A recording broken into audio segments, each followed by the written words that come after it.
प्रिय विद्यार्थी मित्रांनो, सप्रेम नमस्कार. मित्रो, साहित्य संवाद या आवश्यक मराठी पाठ्यपुस्तकांतर्गत आपण आजच्या तासाला अतिशय मूल्यवान असं वाङ्मयीनदृष्ट्या आणि महाराष्ट्राच्या सांस्कृतिक दृष्ट्याही अतिशय महत्त्वपूर्ण असलेला हा पाठ, हा गद्य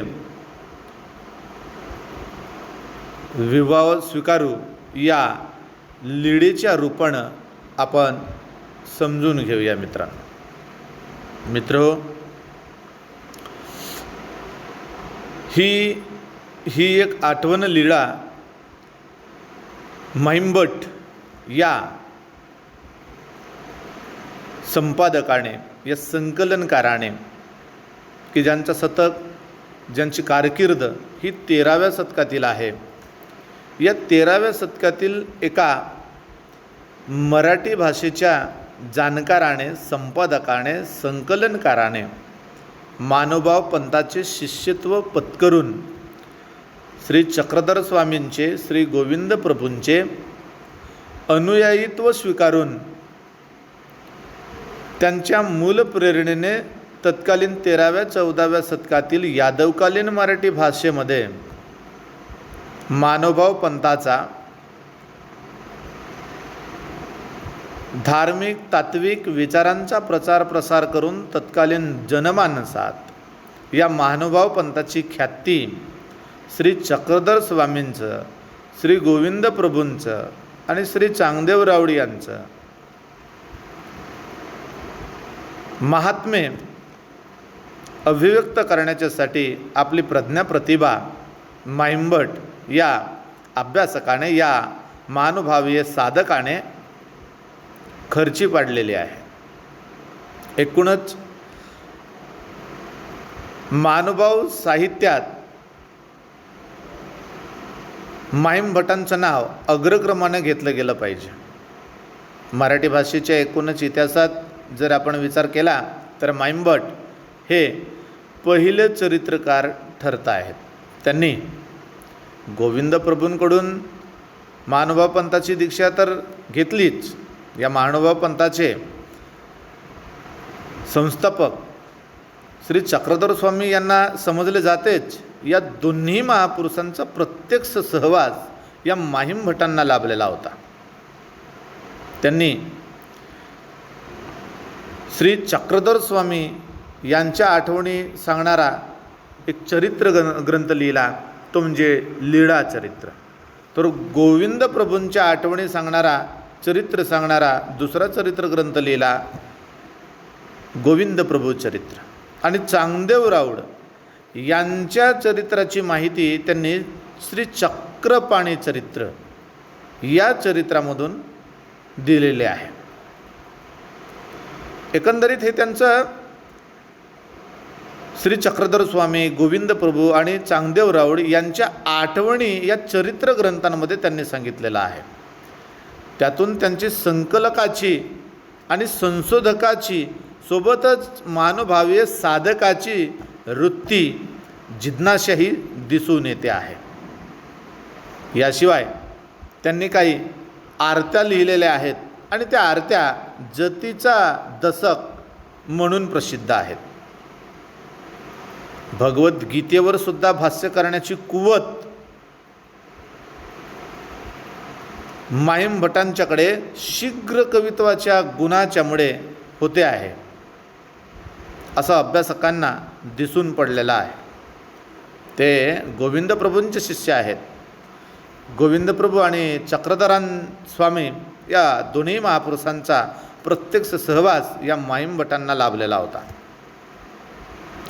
ही जी सदरची लीळा आज आपण अभ्यासणार आहोत, जिचं टायटल आहे, जिचं शीर्षक आहे विवाह स्वीकारू. जे एक प्रसंगी रिद्धपुरात काय झालं, रिद्धपूर हे गोविंद प्रभू यांचे वास्तव्याचे ठिकाण. या गोविंद प्रभूंना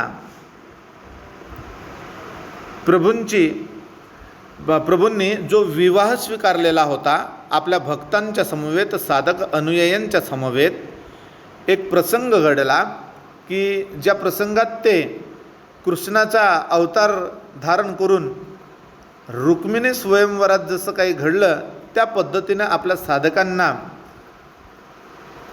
त्या कथेची, कृष्ण रुक्मिणी स्वयंवराच्या विवाहप्रसंग कथेच्या माध्यमातून 13व्या-14व्या शतकात गोविंद प्रभूंनी आपल्या साधक अनुयायांसमवेत एक प्रसंग घडवून आणला. तो मोठा मजेशीर घडलेला आहे. खरं म्हणजे तत्कालीन महानुभाव पंथीय साधक चक्रधर स्वामी असोत की गोविंद प्रभू असोत किंवा चांगदेव राऊळ असोत यांच्यावर त्यांनी जीवापाड प्रेम केलेलं आहे. या सायुज्यतापूर्ण भक्तीचे दर्शन या लीळेतून सुद्धा घडते आहे. तो वृत्तांत या ठिकाणी आलेला आहे. शिवाय सारखंच एक स्त्री विदुषी महदंबा ज्यांचं नाव, त्या महदंबेने सुद्धा धवड्यांची निर्मिती केलेली आहे.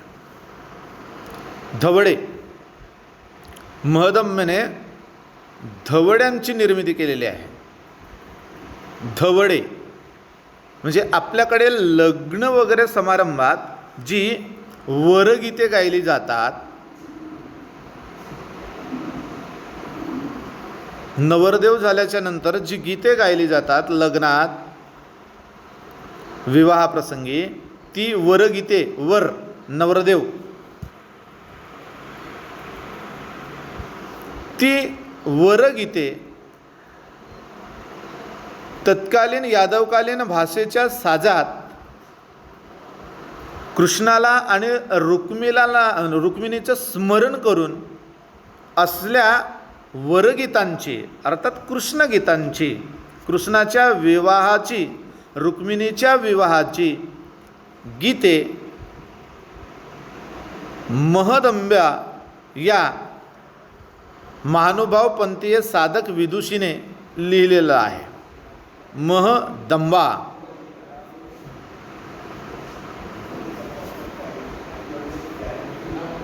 महदंबा या महानुभाव पंथीय साधक विदुषीने लिहिलेला आहे. तो प्रसंग या सदरच्या विवाह स्वीकारू या लीळेत अवतरलेला आहे. त्या धवड्यांची निर्मिती महदंबा या महानुभाव पंथीय साधक विदुषीने लिहिलेली आहे की जी गोविंद प्रभूंची शिष्या होती. धवडे म्हणजेच वरगीते, धव म्हणजे वर, नवरदेव. बघा, विधवा, धवा, धव म्हणजे नवरा, विधवा हा उपपद लागल्याच्यामुळे ज्या महिलेचे पती जिवंत नाही अशी ती म्हणजे विधवा. हा धव शब्द म्हणजे नवरदेव, म्हणजे पती, म्हणजे यजमान हे सांगते आहे. त्याचाच प्रसंग या विवाह स्वीकारू या लीळेत वृत्तबद्ध केलेला आहे संकलनकार माहिमभट यांनी. विवाह स्वीकारू हा गोविंद प्रभू चरित्र या चरित्र ग्रंथातील ही लीळा आहे. विवाह स्वीकारू या लीळेत महदंबेच्या धवड्यांच्या निर्मिती संदर्भातील वृत्तांत आलेला आहे. त्यासोबतच गोविंद प्रभूंच्या वृत्तीप्रवृत्तींचे आणि तत्कालीन विवाह पद्धतीचे वर्णनही आलेलं आहे. आता आपण प्रत्यक्षात विवाह स्वीकारू ही लीळा समजून घेऊया. एकुदी भक्तिजने भिक्षेसी गेली होती. एक दिवस काय झालं की गोविंद प्रभूंचे सगळे शिष्य, सगळे साधक हे गावात मधुकरी करण्याच्यासाठी, भिक्षा मागण्याच्यासाठी गेलेले होते. एकुदी भक्तिजने म्हणजे भक्त मंडळी, साधक मंडळी, अनुयायी, शिष्यांचा गोतावळा, गोविंद प्रभूंच्या शिष्यांचा गोतावळा म्हणजे भक्तिजन म्हणजेच साधक. एकुदी दिवस, एकू एक दिवस, गोविंद प्रभूंचे सगळे शिष्य, सगळे साधक, सगळे अनुयायी भिक्षापत्र घेऊन भिक्षा मागायला गावात गेले. रिद्धपूरच्या परिसरातील ही घटना आहे. रिद्धपूरची ही घटना आहे. तर त्या माधुकरीसाठी गेलेल्या, भिक्षेसाठी गेलेल्या भक्तांना तव तेलीन बोहराशी बाशिंगे नेत होती. बोहराशी एका दुकानदाराकडून एका तेलिनीने नवरदेवाचे बाशिंग विकत घेतले होते. सगळेच भक्त गावात भिक्षा मागायला गेले असताना एक तेलीन नवरदेवाचे बाशिंग नेताना दिसले. तिथे महदाईसा म्हणितले.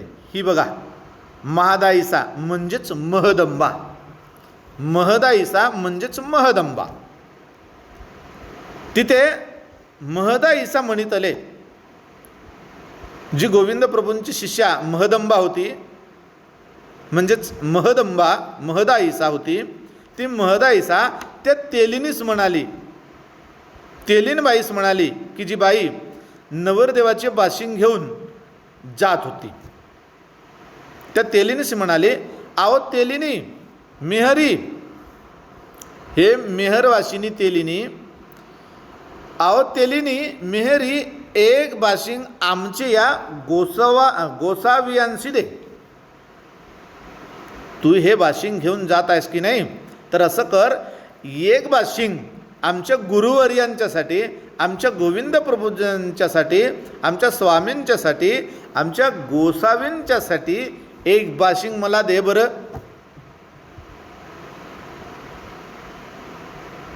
आणि त्या तेलीनबाईने, त्या मेहरवाशी तेलीनबाईने तिला एक बाशिंग दिलं. मग तिया अनेक बर्वे केले. आणूनी गोसाव्याची श्रीमुकुटी बांधले आणि मग बाशिंग घेऊन ज्या ठिकाणी गोविंद प्रभू आश्रयास होते त्या ठिकाणी ही महदंबा, ही महदाईसा ते बाशिंग घेऊन गेली. आणि गेल्याबरोबर अतिशय आनंदाने, गुरुशिष्य प्रेमाने या गुरुवर्यांच्या मुकुटाला, कपाळाला ते बाशिंग बांधले, नवरदेवाचे बाशिंग बांधले. मग बाशिंग बांधलेला कपाळ घेऊन गोस्वामी श्री मुकुट हलविती. आपलं डोकं, श्री मुकुट म्हणजे डोकं, ते हलवू लागले, असे असे हलवू लागले. आणि दोन्ही तोगले हलविती, ते बाशिंगाचे दोन्ही बाजूचे तोगले हलू लागलेत. आणि मग त्यांना सुद्धा विवाहाची प्रवृत्ती झाली. ते मग महदंबेला म्हणाले, आव मेली जाय, काकण बांध म्हणे. आता केवळ तू माझ्या श्रीमुकुटावर, माझ्या डोक्यावर बाशिंग बांधले आहेस, तर आता बाशिंग बांधूनच होणार नाही, तर या मनगटावर, हातावर आता काकण बांध म्हणे. तो आता काकण सुद्धा बांध. लग्नात बांधतात ना धागा विडायुक्त, तसा आता काकण बांध म्हणे. आता डाऊ बांधावा म्हणे. आता डाव बांध. आता खेळ करू आपण. कृष्ण रुक्मिणीच्या जसा विवाह झालेला होता तसा आता आपण सारेजण खेळ करूया. म्हणजे कृष्ण भक्तीत, रुक्मिणी भक्तीत आता तल्लीन होऊया, हे वेगळ्या अर्थानं गोविंद प्रभूंना सांगावयाचे होते. डाऊ बांधावा म्हणे. आता हळदी उठावे म्हणे. आता हळदसुद्धा वाटा, हळदी उठावे म्हणे. तुरे वाजवावे म्हणे. आणि बँडसुद्धा वाजवा, तुरे वाजवा. तुपे परिवे वाहावे म्हणे. त्याचीही तयारी करा. आणि आता बहुले करावे म्हणे. बहुले म्हणजे बहुला, बाहुल्यावर चढणे, लग्नाचा स्टेज. बहुला करावे म्हणे, म्हणजेच बहुले करावे म्हणे. मांडी घालावा म्हणे. आता सगळेजण बसा आणि तुरे वाजवू लागले. मग या शिष्यांच्या आदेश अन्वये सगळे भक्त मंडळी, सगळे साधक मंडळी या ठिकाणी जमलेत आणि त्यांनी महदंबेने अर्थात महदाईशेने आणलेले बाशिंग, मेहरवाशिनी तेलिनीकडून आणलेले बाशिंग गोविंद प्रभूंच्या श्रीमुकुटावर अर्थात डोक्यावर बांधल्याच्या नंतर सगळ्या शिष्यांना अतिशय आनंद झाला आणि ते गुरु सांगतील त्या पद्धतीने आता कृष्ण रुक्मिणीच्या विवाहासारखे वातावरण निर्माण करू लागले. पोरं जसे भातुकलीचा खेळ करतात की नाही, लहान मुलं जसे खेळ करतात, भातुकलीचा खेळ करतात, गमती जमतीचे खेळ करतात, तसाच खेळ आता ते आपल्या शिष्यांच्या सोबत खेळू लागले.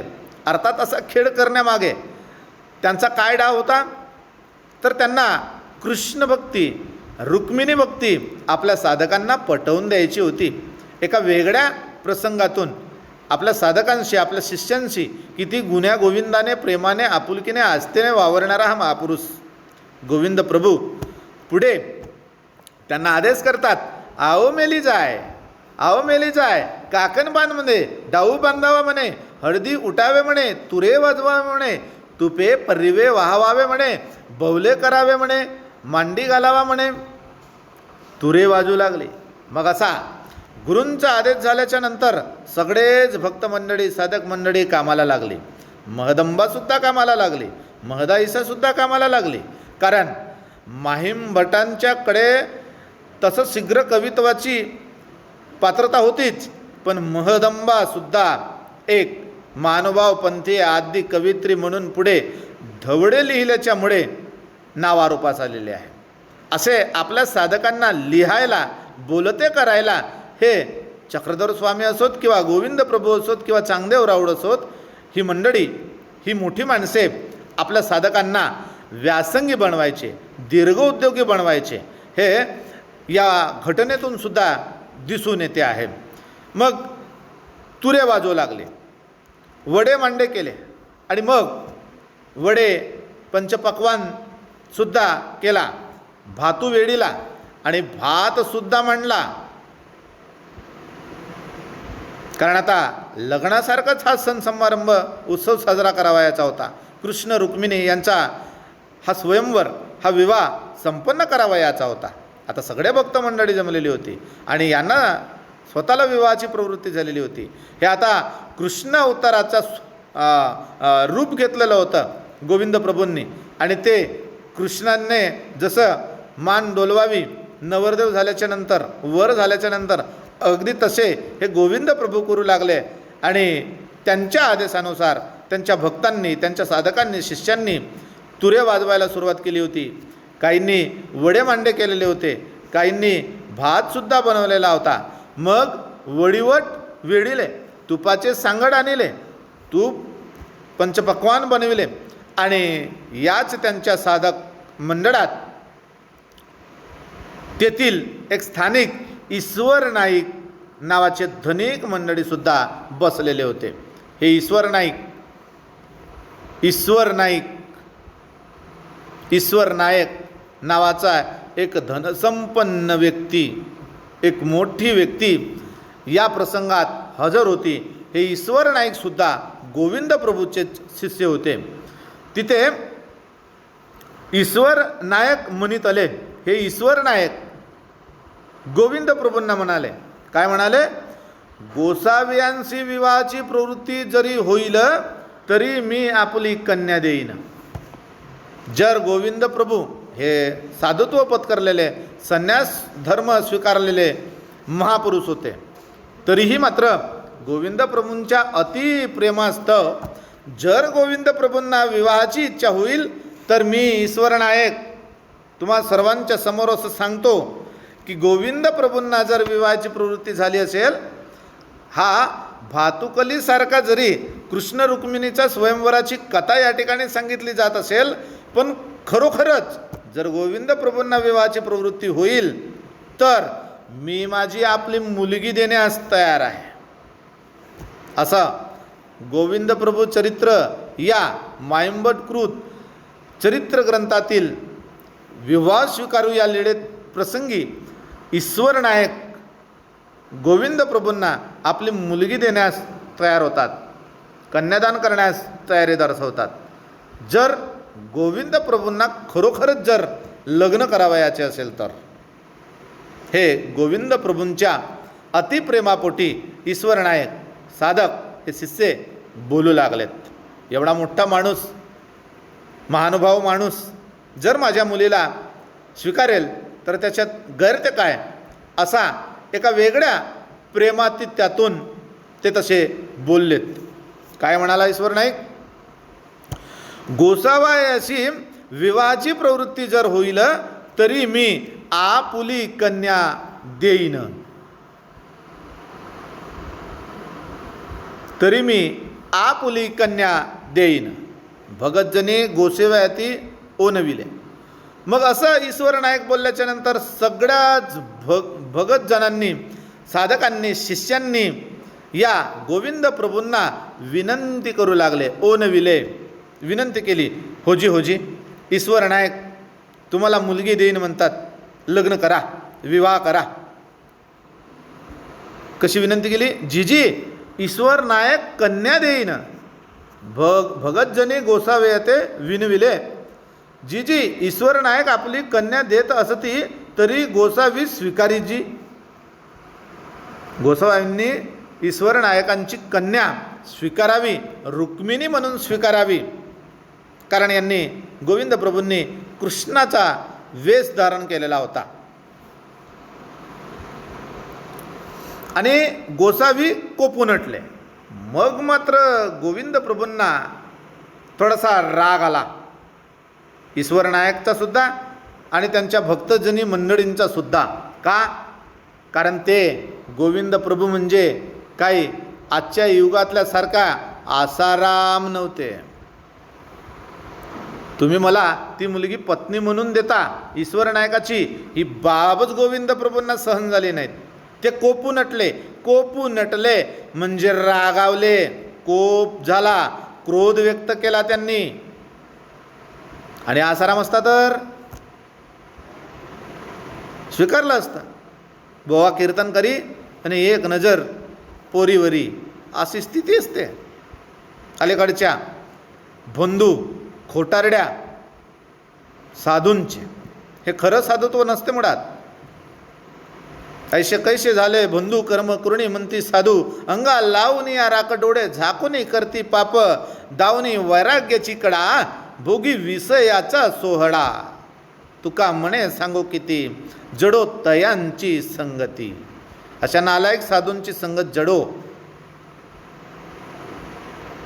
नास हो.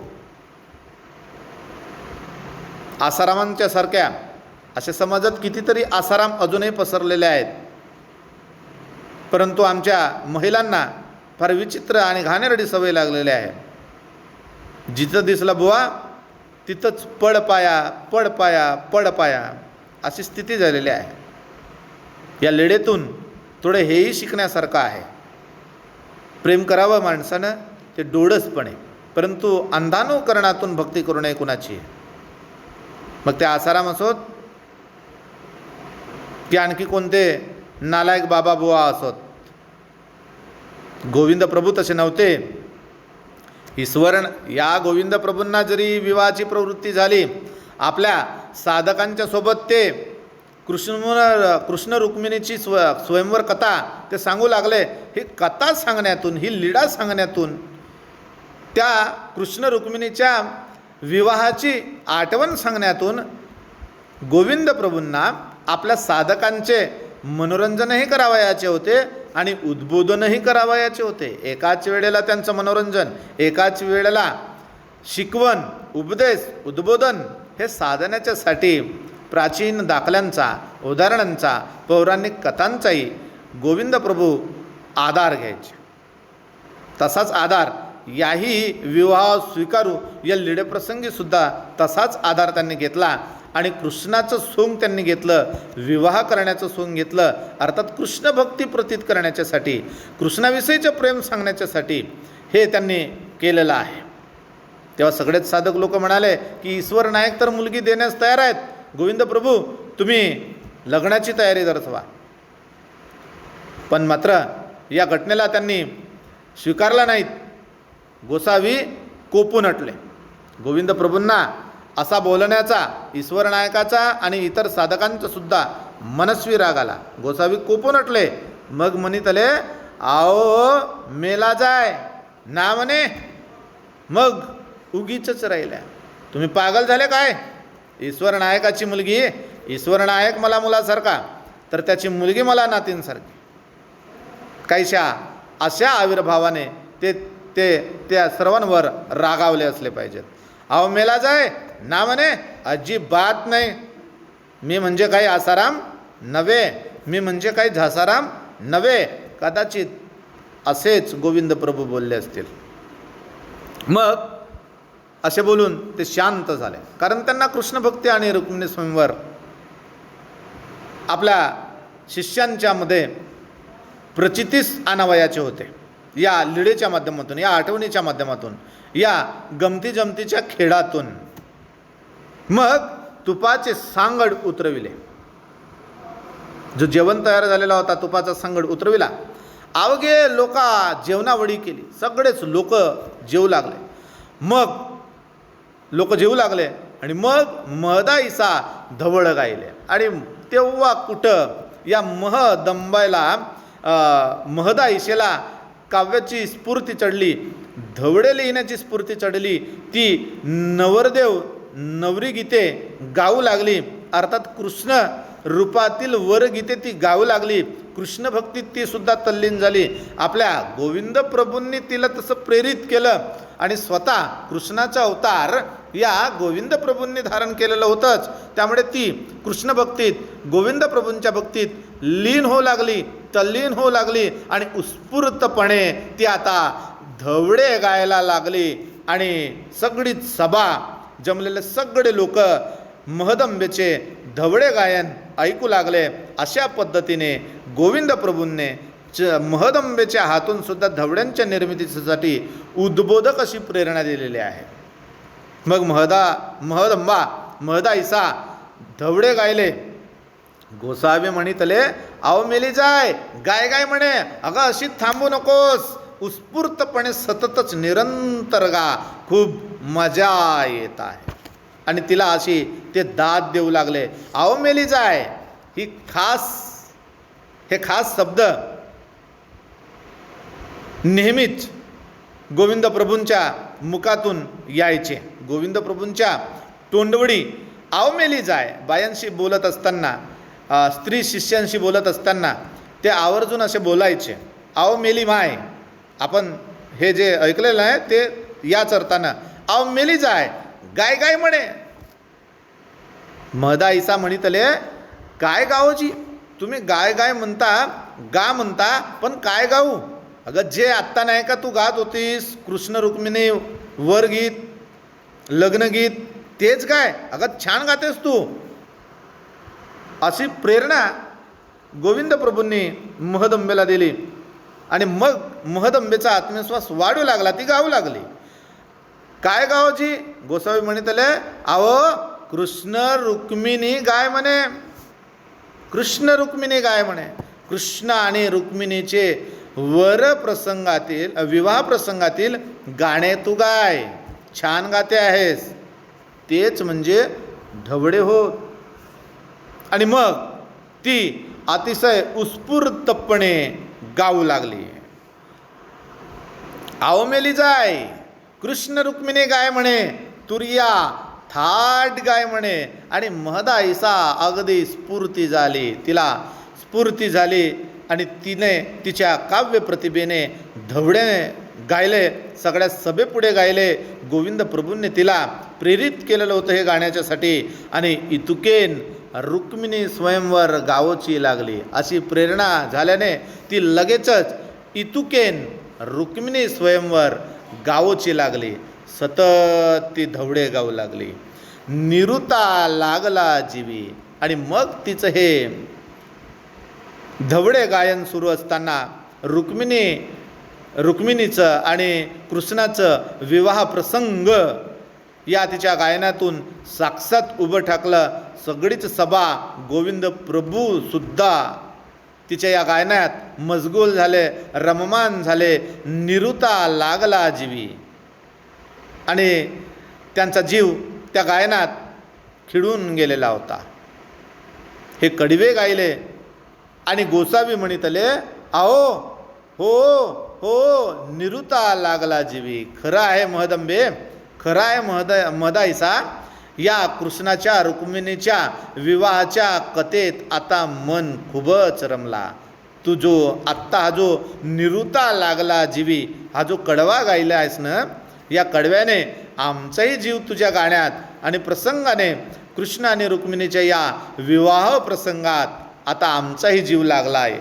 आम्ही सुद्धा मशगूल झालोय, मुग्ध झालोय, अशी प्रतिक्रियासुद्धा गोविंद प्रभूंनी आओ हो हो निरुता लागला जीवी या शब्दातून दिली आहे. मग आबैशी म्हणजे आबाईसा, 13व्या-14व्या शतकातील यादवकालीन मराठी भाषा समजून घ्या. मग आबाईसी म्हणितले, मग ही आबाईसा म्हणाली, जीजी उठी तो जी व्याडी की जू. आता सगळेच लोकांचं जेवण झालेलं होतं. सगळेच लोकांनी तुपाचं सांगड उतरवून जेवण केला होता. जो भात वेळलेला होता त्याचंही सेवन झालेलं होतं. वडे बनवलेले होते, मांडे केलेले होते. हे सगळे पदार्थ सगळेच भक्तजन जेवण केलेले होते, सगळेच मंडळी जेवण केलेले होते. परंतु धवडे ऐकताना हे तल्लीन झालेलं गोविंद प्रभू सर्वांना खाऊ पिऊ दिलं, परंतु हे मात्र धवड्यांमध्येच रममान झाले. हे काही जेवलेच नाही, सगळेच साधक जेवलेत. आता धवडे गायनही संपलं, परंतु गोविंद प्रभू काही जेवलेले नाहीत. तर ही आबाईसा म्हणाली, महदांबेच्या सोबतच ही राहायची, महदाईशीच्या सोबतच ही राहायची आबाईसा. ही गोविंद प्रभूंची स्त्री शिष्या म्हणाली, काय म्हणाली, जीजी उठोजी. आता हे नवरदेवाच्या रूपातील गोविंद प्रभू, आता जरा उठा तुम्ही, व्याडी की जो, आता जरा जेवण करा, उठा. गोसावी म्हणितले, आव हे जेविले म्हणे, हे म्हणजे हे गोविंद प्रभू हे जेविले. आता सर्वांना आश्चर्य पडला, सगळेच आमच्या समोर जेवलेत, गोविंद प्रभूच जेवले नाहीत, मग आता हे जेवले तरी कुठं.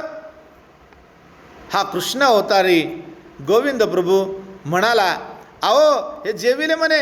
आबाईसा म्हणितली, कवनी ठाई जेविलीची, कोणत्या ठिकाणी जेवलेची, कोणत्या वेळेला जेवलेची तुम्ही, कवनी ठाई जेविलेची.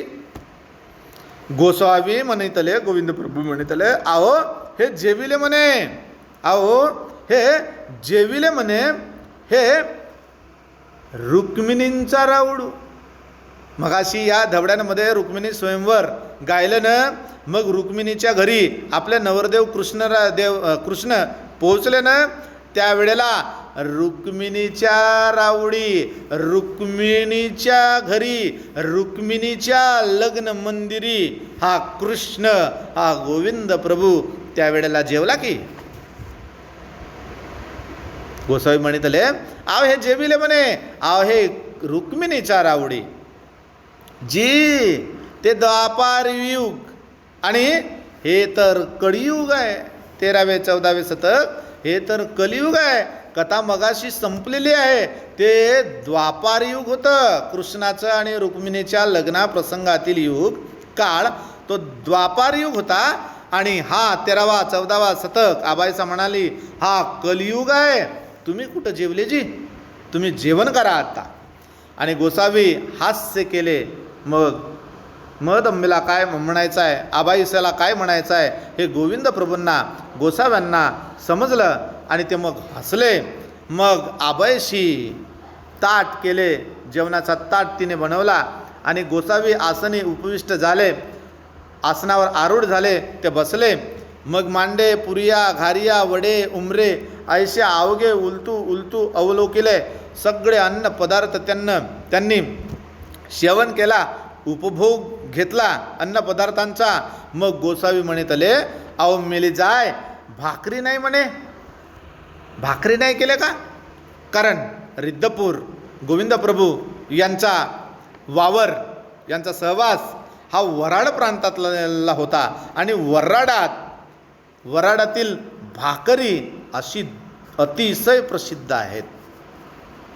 भाकरीशिवाय तिकडचं जेवणच होत नाहीत. तर सगळे तर अन्नपदार्थ सेवन केलेच गोविंद प्रभूंनी. मांडे, पुरिया, घारिया, वडे, उमरे असे अवघे उलटून पालतून सेवन केला, पचवलं, परंतु भाकर नाही केली का अशी विचारणा आबाईच्याकडे गोविंद प्रभूंनी केली. आणि आबाईशी म्हणले, जिजी वराडी भाकरी कैसी जी. म्हणजे पहा, लीळा एक विवाह चरित्र, विवाह स्वीकारू, परंतु या लीळेत गोविंद प्रभूंची शिष्यांच्या समवेत कृष्ण भक्तीच्यासाठी विवाह प्रवृत्ती झाली ही एक घटना.